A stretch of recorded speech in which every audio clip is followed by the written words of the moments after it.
We're here today on RealAgriculture.com. We're joined today by Harry Siemens from SiemensSays.com. Welcome today, Harry. It's a pleasure to talk to you always, and I really appreciate the work that you're doing. You know, it's innovative. You're ahead of the pack, and I just encourage people to continue to support you because this is what we need in agriculture today. Hey, I appreciate it, Harry. I really appreciate those comments. Let's talk about harvest. How is harvest in Manitoba progressing? We are the more fortunate people in some parts of the province. Of course, we have the Red River Valley, which comes from Fargo, North Dakota, all the way to Winnipeg. And in that area, there's all kinds of people that have, some people have most of the crop off and are waiting for the next crop, like soybeans. Others are struggling with wet conditions. But I talked to a farmer from Manitou, Manitoba yesterday, and he says, Harry, you may not want to tell people this, but all of my wheat came off, number one. It's dry. It's in the bin. I've taken off half my canola. The other half still looks good, and I'm hoping that on this weekend I'm going to be able to take off the rest. And then somewhere in between, we've got different scenarios. So I'm looking at potato guys, and I took some pictures yesterday, and the soil that, as you know, where they grow potatoes is usually a light soil, and when you see big hunks of mud on those fields, you know they're having a problem digging potatoes.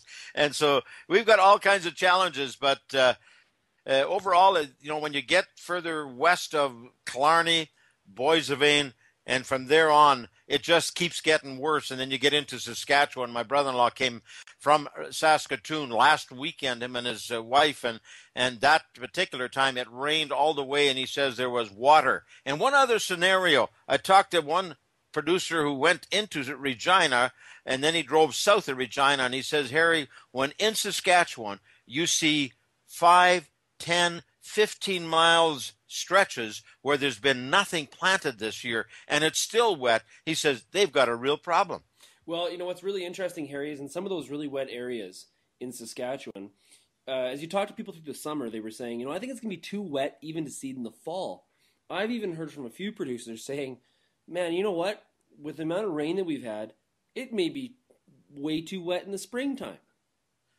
Last spring, 2010. I remember seeing a story and some pictures, and this was a family farm, and they had half the crop out from the previous year, from last fall, and it was too wet to combine it this spring, and it was too wet to plant. I don't know if those people got last year's crop off or whether they even were able to plant this year. So there are scenarios that really look different. And of course, somebody's always sending pictures, and I got some pictures yesterday where a sprayer, a Viterra sprayer, was out there, got stuck.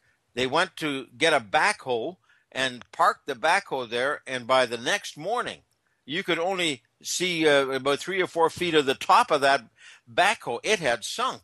And the scenario on that picture was, how wet is it really? And that's exactly supports what you're saying. They don't know how wet it is. And these people have not experienced that. And one other tidbit, Sherry Monk has a paper that she produces in Meadow Lake, Saskatchewan, where the Trans-Canada Highway was closed. Yeah.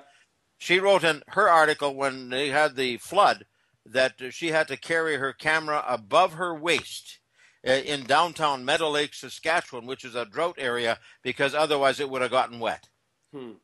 So let's jump back really quick to Manitoba, Harry. What has been the yields in Manitoba, like on the canola that's been combined so far, and what kind of yield potential do we have on the soybeans?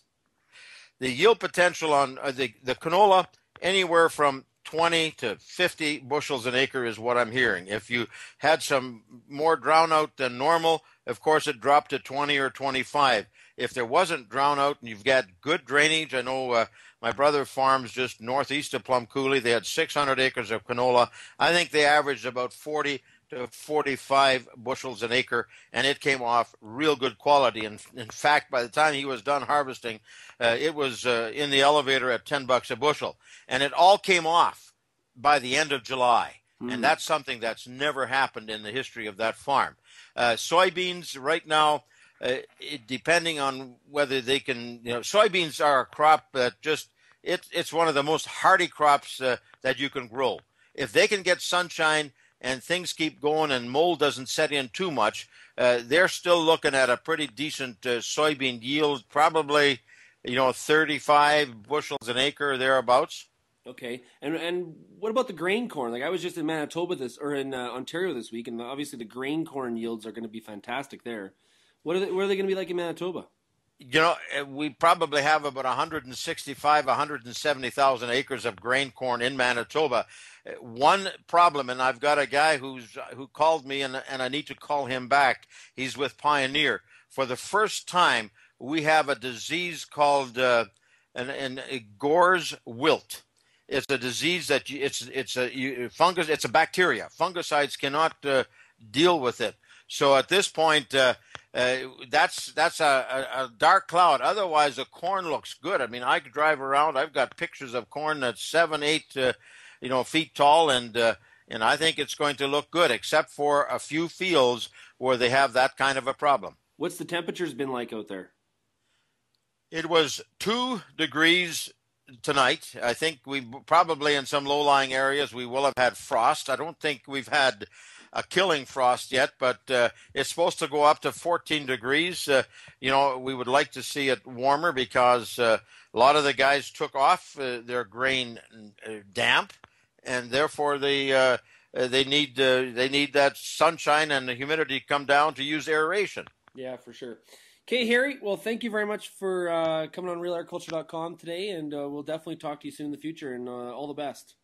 Thank you very much, and good luck, and keep up the good work, and